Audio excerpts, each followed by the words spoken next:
पासून जी प्रतिमा आहे ती प्रतिमा मलिन होते हे जास्त गंभीर आहे।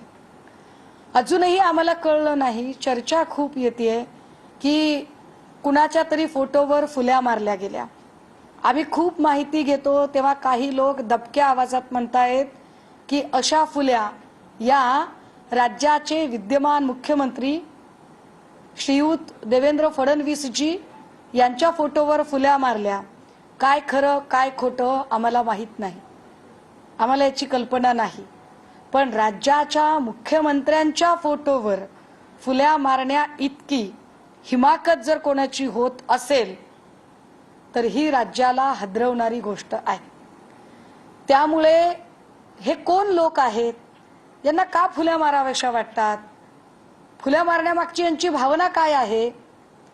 म्हणजे खरातान करवी जर कोणी अशोक खरातच्या हातून कोणी तंत्रमंत्र विद्या करू पाहते, कोणी अघोरी विद्या करू पाहते, तर तो कोण आहे?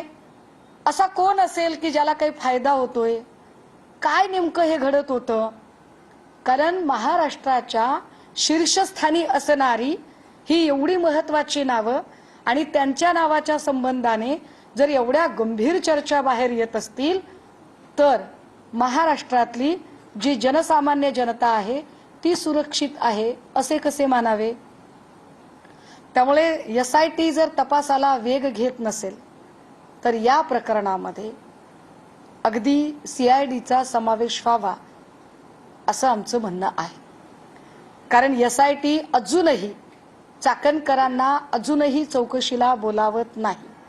चाकणकरांना समन्स आलं असं साधारणतः 8 दिवसांपूर्वी कळलं, त्याच्या पुढचे 3 दिवस चाकणकरांनी सोयीस्कर मौन बाळगलं।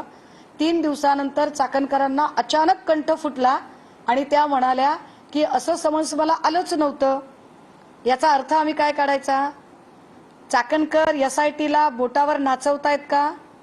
चाकणकर सांगू पाहतायत का की माझा पाठीराखा इतका मोठा आहे की एसआयटी आणि या सगळ्या यंत्रणा याचा मला फरकच पडत नाही?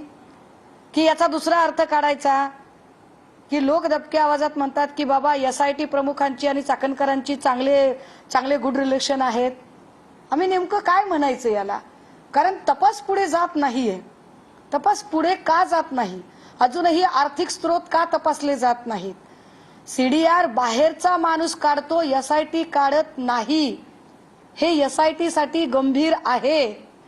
हे ब्रीच ऑफ प्रायव्हसी तर आहेच आहे, पण तो सीडीआर एसआयटी काढू शकत नाही हे एसआयटीचं अपयश वाटत नाही का? त्यामुळे परत एकदा विनंती की या सगळ्या लोकांची, कारण ऑन फ्लोअर ऑनरेबल चीफ मिनिस्टरांनी सांगितलेलं होतं की आम्ही आजी माजी सगळ्याच संचालकांची चौकशी करणार आहोत, गृह खातं चौकशी करणार आहे, पण आजी माजी संचालकांची चौकशी झालेली नाही। ती चौकशी होणं गरजेचं। जो कोणी असेल, मी पुन्हा म्हणते, जो कोणी असेल, जी काही 30-40 नावं आहेत त्या 40 नावांमध्ये कोण कोण आहे?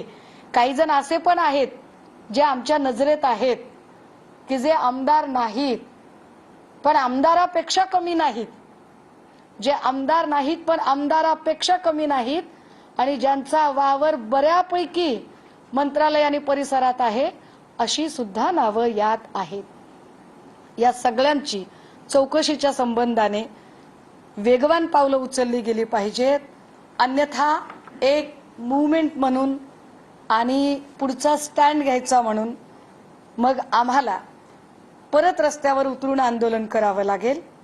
कारण प्रश्न महाराष्ट्रातल्या लेकी बाळींच्या इब्रतीचा आहे। मी हे पुन्हा एकदा सांगितलं पाहिजे की यातल्या बऱ्याच गोष्टी इतक्या संवेदनशील आहेत की त्यावर मी जाणीवपूर्वक ओपन अप होणं टाळते। जे काही दमानी यांनी केलं ते काय म्हणजे काय म्हणता येईल त्याच्यावरती न जाता किंवा ते सगळं करताना या सगळ्यांमध्ये मूळ विषय डायव्हर्ट होऊ नये म्हणून आम्हाला पुन्हा पुन्हा पुन्हा पुन्हा त्या विषयाकडे आणावं लागते।